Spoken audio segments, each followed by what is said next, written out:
नमस्कार दोस्तों, मेरा नाम है आशुतोष मानके और आप देखना शुरू कर चुके हैं डायनामिक इम्पल्शन। आज के इस वीडियो में हम बात करेंगे 12 मई 2024 के करंट अफेयर्स की। और अब जब आपने वीडियो के थंबनेल पर क्लिक करते हुए वीडियो देखने की शुरुआत कर ही दी है तो अंत तक ही जुड़े रहिएगा, क्योंकि आप सभी लोग जानते हैं कि ज्ञान को कभी भी अधूरा नहीं छोड़ना चाहिए, है ना। इसी बात के साथ हम शुरू कर रहे हैं आज के इस वीडियो को आज की पहली जानकारी के साथ। चलिए शुरू करते हैं आज की पहली जानकारी।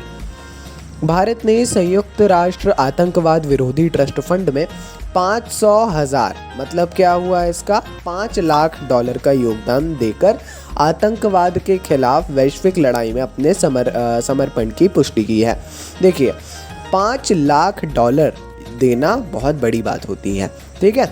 अगर आप लोग इस चीज़ को समझे तो संयुक्त राष्ट्र में भारत के स्थायी प्रतिनिधि राजदूत रुचिरा कंबोज ने अवर महासचिव व्लादिमीर वोरोनकोव को योगदान दिया है ना। देखिए, संयुक्त राष्ट्र आतंकवाद विरोधी ट्रस्ट फंड के बारे में आपको सबसे पहले पढ़ लेना होगा, बहुत ज़्यादा इम्पोर्टेंट है ये, ठीक है। और उसके बाद जो है आप इसमें क्यों योगदान देते हैं, देश क्यों नहीं दिया जाता है, कौन दे रहा है, भारत ने कब कितना दिया है, अब तक सबसे अधिक कब दिया है, ये सारे फैक्ट्स पढ़ेंगे। आगे बढ़ते हैं। नागालैंड में कोहिमा शांति स्मारक और इको पार्क का गहरा महत्व है, ठीक है। जो जापान सरकार, जापानी अंतर्राष्ट्रीय सहयोग एजेंसी और नागालैंड सरकार के बीच सहयोगात्मक प्रयास का जश्न मनाता है। ये करंट अफेयर्स में एक इम्पॉर्टेंट रोल प्ले करता है। क्यों करता है? देखिए, इन परियोजनाओं का उद्घाटन हाल ही में किया गया है, जो कि न केवल ऐतिहासिक महत्व को दर्शाता है बल्कि शांति, मेल मिलाप और शैक्षिक मूल्य के प्रतीक के रूप में भी कार्य करता है। जी हाँ, काफ़ी ज़रूरी जानकारी है, ज़रूर पढ़िएगा इसके बारे में, ठीक है। नागालैंड में कोहिमा शांति स्मारक और इको पार्क, इन दोनों का उद्घाटन किया गया है। किसके द्वारा? जापानी अंतर्राष्ट्रीय सहयोग एजेंसी और नागालैंड सरकार, इन दोनों के ही ये सहयोगात्मक प्रयास है ना। आइए आगे बढ़ते हैं, देखते हैं अगली जानकारी। एक व्यापक रूप से प्रत्याशित कदम में रूसी राष्ट्रपति व्लादिमीर पुतिन ने मिखाइल मुशस्टिन को रूस के प्रधानमंत्री के रूप में फिर से नियुक्त किया है, जो संसद के निचले सदन स्टेट ड्यूमा, आप पढ़ते होंगे स्टेट ड्यूमा क्लास 9th की, अगर आप एनसीईआरटी लेंगे हिस्ट्री तो, ठीक है। स्टेट ड्यूमा की मंजूरी के अधीन है। यह निर्णय पुतिन के 5वें राष्ट्रपति कार्यकाल के उद्घाटन के बाद कानूनी प्रक्रिया के हिस्से के रूप में आया है। देखिए, यहाँ पे समझिए, जो एक राष्ट्राध्यक्ष है रूस का, वो है राष्ट्रपति, जो कि व्लादिमीर पुतिन है। लेकिन प्रधानमंत्री भी नियुक्त किया जाता है, वो भी राष्ट्रपति के द्वारा ही नियुक्त किया जाता है। चुनाव वगैरह जैसी कोई भी चीज़ नहीं है, ये जानकारी आप सभी को होगी ही, ठीक है। मतलब आधिकारिक तौर पर कुछ भी नहीं है, कुछ ऐसे नियम हैं जो चलते रहते हैं, वो भी इन्हीं के कार्यकाल में ऐसे ही चलते रहते हैं फॉर फॉर्मेलिटीज़, है ना। आइए आगे बढ़ते हैं। रक्षा अनुसंधान और विकास संगठन और भारतीय प्रौद्योगिकी संस्थान भुवनेश्वर ने इलेक्ट्रॉनिक्स युद्ध, एआई संचालित निगरानी, पावर सिस्टम और रडार सिस्टम में अनुसंधान को आगे बढ़ाने के उद्देश्य से एक साझेदारी शुरू की है।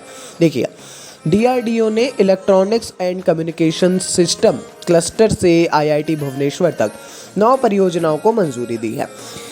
अतिरिक्त 7 परियोजनाओं को मंजूरी का इंतजार है, वो भी मिल जाएगी जल्दी, जिसमें 18 करोड़ की फंडिंग भी शामिल है, ठीक है। इससे आप देख सकते हैं कि टेक्नोलॉजी पे किस प्रकार रक्षा का क्षेत्र जो है, डीआरडीओ जो है ना, या रक्षा मंत्रालय जो है ध्यान दे रहा है, और आपको पढ़ना भी चाहिए इस बारे में।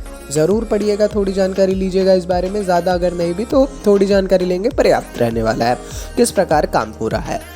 आगे बढ़ते हैं अगली जानकारी, ये शायद अंतिम जानकारी है। देखिए, विश्व प्रवासी पक्षी दिवस एक वार्षिक वैश्विक अभियान है, हाल ही में से मनाया गया है। कब? 11 मई को, ठीक है। हम कल नहीं ले पाए थे, इसलिए आज ले रहे हैं, नो इश्यूज। जिसका उद्देश्य प्रवासी पक्षियों को उनके आवासों के संरक्षण के बारे में जागरूकता बढ़ाना है। इस वर्ष जो विश्व प्रवासी पक्षी दिवस है, ये 2 तिथियों पर मनाया जाएगा। एक है 11 मई 2024 और दूसरा है 12 अक्टूबर 2024, दोनों ही दिन शनिवार हैं। विभिन्न गोलार्धों में पक्षी प्रवास के चक्रीय पैटर्न के साथ संरेखित करने के लिए इसको ऐसा 2 अलग अलग दिवसों में मनाया जा रहा है। और विश्व प्रवासी पक्षी दिवस का इस 2024 का जो विषय है दोनों दिनों का, वो है कीड़े, इंसेक्ट्स, है ना, इस पर ज़्यादा जोर दिया जा रहा है। इस वर्ष का अभियान प्रवासी पक्षियों के जीवन में कीड़ों द्वारा निभाई जाने वाली महत्वपूर्ण भूमिका को उजागर करने पर केंद्रित होगा। अच्छी बात है। देखिए, ये जितनी भी चीज़ें हैं, प्रवासी पक्षी दिवस, पर्यावरण दिवस, अभी आएगा बायोडाइवर्सिटी डे, जैव विविधता जागरूकता दिवस, ये सारी चीज़ें बहुत इंपॉर्टेंट रोल प्ले कर रही हैं, है ना। तो ज़रूर इस बारे में पढ़िएगा, थोड़ी जानकारी अवश्य ले लीजिएगा, काफ़ी इंपॉर्टेंट है ये, है ना। इन सारे डेज़ के बारे में पढ़ना बहुत इंपॉर्टेंट है। डेज़ के साथ साथ क्या प्रयास हो रहे हैं, क्या डेज़ केवल रटना नहीं है, कौन सी थीम है, क्यों ज़रूरी है, क्यों मनाया जाता है, कब से मनाया जा रहा है, किस संगठन के द्वारा मनाया जा रहा है, ये सारी चीज़ें। ठीक है जी, ये थी आज के इस वीडियो की अंतिम जानकारी। अपन मिलते हैं ऐसी ढेर सारी जानकारी के साथ अगले वीडियो में। ऐसा ही समर्थन करते रहिए। नमस्कार। Dynamic impulsion.